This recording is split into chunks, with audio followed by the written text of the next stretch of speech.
Welcome.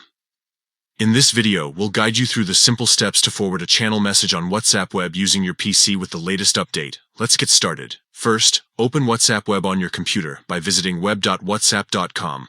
If you're not already logged in, scan the QR code with your phone to access your account. Once logged in, look at the left-hand side menu and click on the channels icon.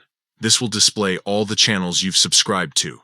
Now, select the channel containing the message you want to forward by clicking on it. Inside the channel, scroll through until you find the specific message you wish to share.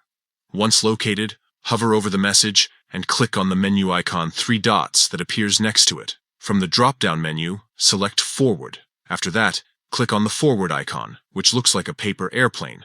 Next, a list of your contacts and chats will appear. Choose the individuals or groups you want to forward the message to by selecting them from this list.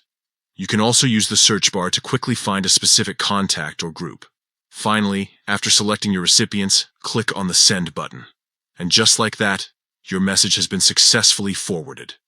That's all it takes to forward a channel message on WhatsApp Web. It's fast, easy, and a great way to share updates with friends or groups. Thanks for watching, and happy forwarding.